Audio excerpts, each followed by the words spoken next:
একাকিত্ব এটি সবসময় কষ্টের হয় না। কিছু কিছু একাকিত্ব নেয়ামত। রবের জন্য যে একাকিত্ব, সে একাকিত্ব কখনো কষ্টের হয় না। হৃদয়টা ভেঙে আজ চুরমার। কোথাও কোনো আশার আলো নেই, চারদিকে ঘুটঘুটে অন্ধকার। কোথাও কেউ নেই। জায়নামাজে বসে অশ্রু ঝরাচ্ছি, সেই অশ্রু এসে সান্ত্বনা দিচ্ছে। হে ব্যথিত হৃদয়, কষ্ট পেও না, তোমার রব সব দেখছেন। মনের ভিতর জমিয়ে রাখা এক সমুদ্র পরিমাণ কষ্ট, যা কেউ কোনোদিন বুঝেনি, বুঝার চেষ্টাও করেনি। সে কষ্টের কথা তোমার রব তো জানেন।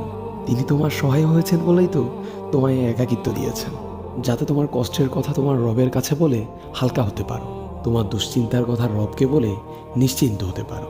হে ব্যথিত হৃদয়, তুমি কি জানো না তোমার রব যে অসম্ভবকে সেকেন্ডের মধ্যেই সম্ভব করতে পারেন? তাহলে একাকিত্বকে তুমি কেন ভয় পাও? যে একাকিত্ব তোমায় বারবার রবের দিকে নিয়ে যায়, রবকে স্মরণ করিয়ে দেয়। হে ব্যথিত হৃদয়, কষ্ট পেও না। শীঘ্রই তোমার রব তোমাকে এত দিবেন যে তুমি সন্তুষ্ট হয়ে যাবে।